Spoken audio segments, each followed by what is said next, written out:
अस्सलाम वालेकुम जी, कैसे हैं आप सब लोग? उम्मीद है कि आप सब ठीक होंगे और अपनी फैमिलीज़ के साथ सेफ होंगे। अल्हम्दुलिल्लाह मैं भी बिल्कुल ठीक हूँ। आप सब की दुआओं और सपोर्ट का शुक्रिया। तो ये कल उमर ताहिर के मैंने कुछ अल्फ़ाज़ सुने, बिल्कुल मुझे ऐसा लगा जैसे मैं आशा के लिए ही ये जो है ना अल्फ़ाज़ बने हों।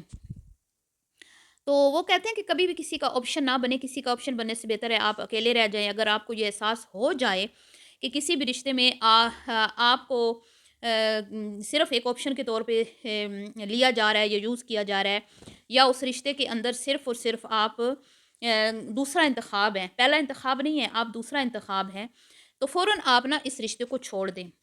बड़ी प्यारी उन्होंने बात की। उस रिश्ते में उन्होंने कहा कि आपकी कोई जगह नहीं है, ठीक है?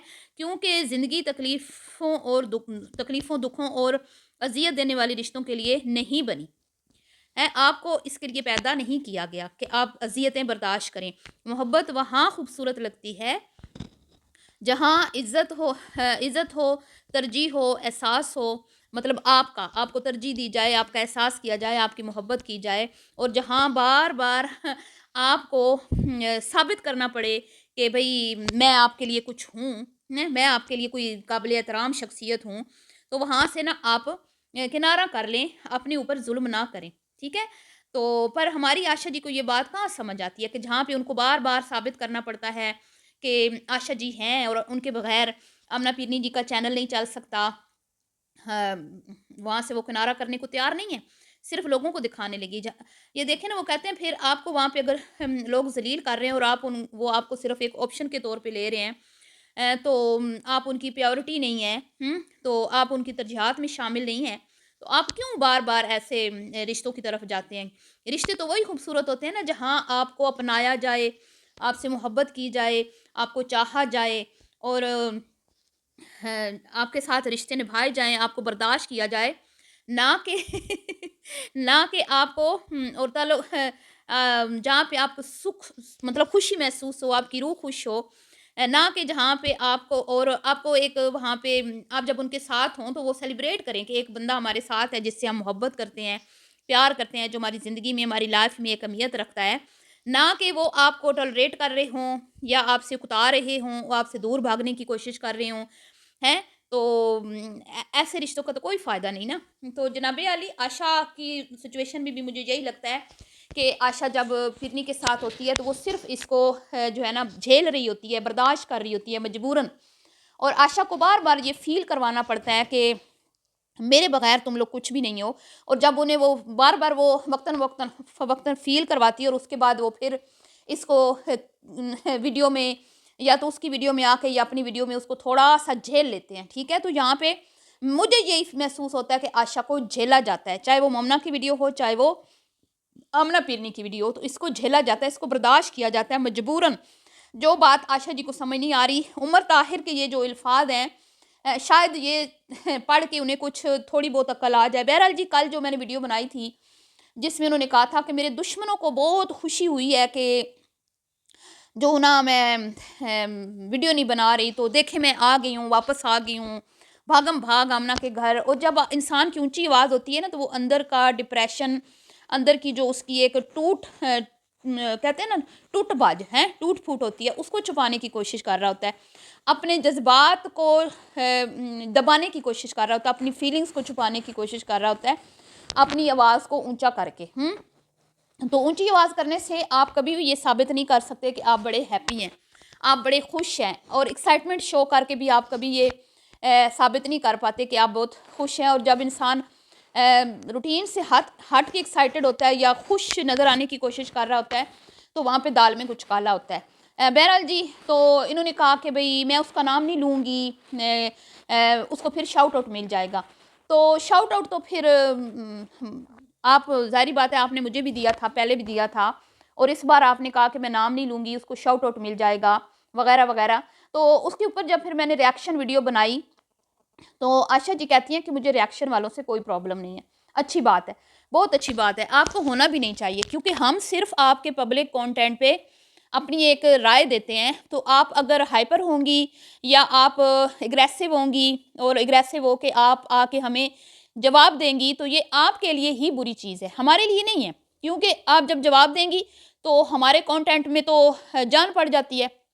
फिर हमारी तो मेहनत वसूल हो जाती है, हमें तो पता चल जाता है कि हमारी बात सच्ची थी जो आपको चुभी है, और आप क्योंकि हम सच बोल रहे हैं, और ज़ाहिर बात है फिर जब कोई सच बोलता है, अगले बंदे को सही से एक्सपोज़ करता है और हकीकत पे मबनी रिएक्शन होता है, तो फिर अगला सामने से आके आपको जवाब देता है। समझ आ गई आप लोगों को? फिर रिप्लाई मिलते हैं, और अगर हम ऐसे ही क़यास-सराहियाँ करते रहें तो कभी भी आपको जवाब नहीं मिलेगा। अब मिसाल के तौर पे मैं आपको बताती हूँ कि खान फैमिली के कंटेंट पे मैं रिएक्शन बना रही थी, ठीक है? वो बोल रहे थे, तो मैं बोल रही थी। फिर उन्हें मेरा बोल जब मैंने सच बोलना शुरू किया ना, हैं?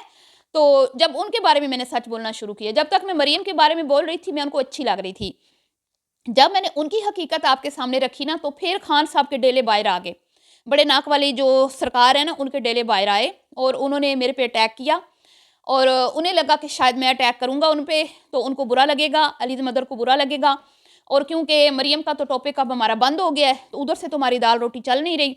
तो यहाँ पे अब हम इसको छेड़ते हैं, तो इसको छेड़ेंगे तो ये हमें छेड़ेगी, तो इस तरह हम ज़रा क्या कहते हैं ना, खबरों में रहेंगे, हैं? रिएक्शन वाले हम पे बात करते रहेंगे, तो थोड़ा हम ट्रेंड में रहेंगे। तो जनाब आली मुझे कहते हैं कि आपके शोर बेगैरत हैं। हाँ, हाँ, हाँ, ठीक है, तो आपके कहने से मेरे शोर बेगैरत नहीं हो जाते, सही है। फिर आपने कहा कि आप ऐसी हैं, आपने फलां फलां को डिजिटल तवाइफ कहा, तो मैंने किसी को डिजिटल तवाइफ नहीं कहा था। मैंने कहा था कि ऐसा कहा जाता है फलां फलां औरतों के लिए, ठीक है। मैंने किसी औरत का नाम नहीं लिया था। फिर आपने पता नहीं और क्या क्या कहा, मुझे नहीं पता क्या क्या कहा, क्योंकि मैंने नहीं सुनी, मुझे किसी ने बताया कि वो इस तरह कह रहे हैं। तो आप इसको जवाब दें। मेरी किसी सिस्टर ने मुझे बताया कमेंट में, वो कमेंट्स पड़े हुए हैं। तो मैंने कहा कि सिस्टर वो मुझे कुछ भी कहते रहे ना, मुझे फ़र्क नहीं पड़ता। क्यों फ़र्क नहीं पड़ता? क्योंकि ना मैं सोशल मीडिया पे, ना मेरे मतलब मेरी एक सिर्फ़ वॉइस है, ठीक है? मेरा कोई लाइफ़स्टाइल नहीं है, मेरा कोई फ़ेस नहीं है, मेरी कोई नाम नहीं है जो मेरा कोई रियल नेम है, मैं ठीक है?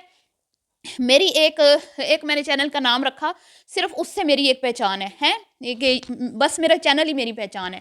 इसके अलावा मेरा यहाँ पे कुछ नहीं है।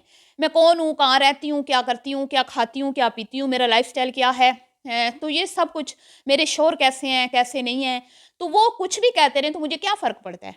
हुँ? क्योंकि वो तो अंदाज़े लगाएँगे, अंदाज़े लगा के वो कुछ भी कहते रहें, हकीकत तो उनको पता ही नहीं है। तो जब वो सच बोल ही नहीं रहे तो मुझे क्या फ़र्क पड़ता है? वो झूठ कुछ भी बोलते रहें। तो मैं इस पे रिप्लाई देना मुनासिब नहीं समझती, तो मैंने नहीं दिया। तो चुप हो गए, क्योंकि मैंने दिया ही नहीं, मैंने मुनासिब ही नहीं समझा। तो आमना को मैंने क्यों नहीं जवाब दिया था? आपने कहा था ना जवाब दो, इसके खिलाफ एक्शन लो। क्योंकि जब ज़ातियात पे बात आ जाती है ना, तो वहीं पे तो सब्र करना होता है। वहीं पे तो असल सब्र होता है। अगर मैं भी आमना के खिलाफ एक्शन ले लेती, जो मैं ले सकती थी, तो मैं हमेशा अपने अंदर एक शर्मिंदगी महसूस करती रहती कि मैंने अपनी ज़ात के लिए एक बंदी के ऊपर अटैक किया, ठीक है? तो क्योंकि वो मेरी ज़ातियात पे आ गई थी, तो मैंने इसलिए उसको दरगुज़र किया। क्योंकि हम रिएक्शन बनाते हैं, और हम अगर इस तरह की चीज़ें करेंगे ना, तो लोग कहेंगे कि भई तुम लोगों को जब कोई कहता है ना, तो फिर तुम लोग तो गर्म हो जाती हो, फिर तो तुम्हें आग लग जाती है, और तुम तो फिर मुकाबले पे उतर आती हो, और तुम बदला लेने पे उतर आती हो, तो तुम तो खुद ऐसी हो, तो तुम खुद जो वीडियो बनाती हो लोगों की बैठ के, तो उनकी तो हिम्मत है जो तुम्हें बर्दाश्त करते हैं, ठीक है? तो मैंने ये साबित किया कि मैं भी बर्दाश्त कर सकती हूँ। जनाब अली, इसलिए जब मेरी ज़ातियात पे बात आई, तो मैंने दोनों फैमिलीज़ को मुआफ़ किया, दरगुज़र किया। तो यहाँ पे मैं किसी की ज़ातियात पे नहीं बात करती, मैं किसी की पर्सनल लाइफ़ को नहीं डिस्कस करती। मैं सिर्फ़ कंटेंट पे बात करती हूँ, और कंटेंट ये अपनी मर्ज़ी से शेयर करते हैं। जिस दिन ये अपना कंटेंट शेयर नहीं करेंगे, तो किसकी ज़रूरत है कि इनके ऊपर कोई डिस्कशन करे आके मीडिया पर या कमेंट्स बॉक्स में, हुँ? तो ये मुझे या किसी भी रिएक्शन वाले को ये बात कहते हुए अच्छे नहीं लगते कि भई आपने हमारे खिलाफ वीडियो क्यों बनाई, ठीक है? तो इनको पहले अपनी वीडियो बनाने से पहले इनको सोचना चाहिए कि मैं इस वीडियो में ये कंट्रोवर्शियल बातें करने वाला हूँ या करने वाली हूँ, तो इसके बाद मेरे ऊपर किस किस्म का रिएक्शन आएगा या आ सकता है, या होगा। तो ये इनको खुद सोचना चाहिए। अब पॉजिटिव जब पॉजिटिव होता है कंटेंट, तो पॉजिटिव रिएक्शन होता है। नेगेटिव कंटेंट होगा तो नेगेटिव रिएक्शन होगा।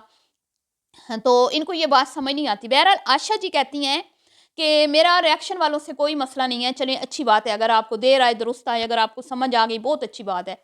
तो एक आईडी उन्होंने शेयर की है, उनसे इनको प्रॉब्लम है कि वो इनको ना बहुत ज़्यादा एक्सपोज़ करती हैं।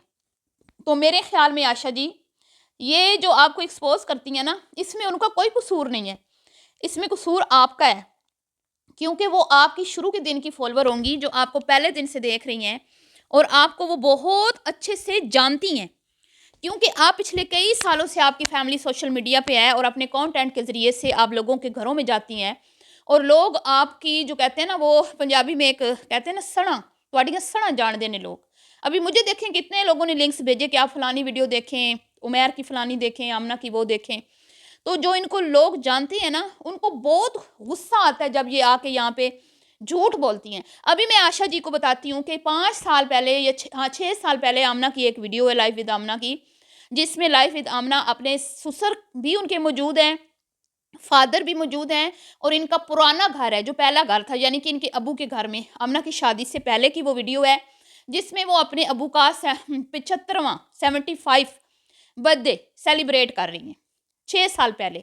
तो अभी आपकी ये हमारी प्यारी आशा ने क्या कहा था चंद दिन पहले कि अभी तो मेरे अबू भी 70 के नहीं हुए थे, मेरे अबू तो 70 के भी नहीं हुए थे, तो मैं कहाँ से 50 की हो गई हैं? अभी तो सनी देओल से मेरी अम्मी छोटी हैं, तो मैं कहाँ से 50 की हो गई।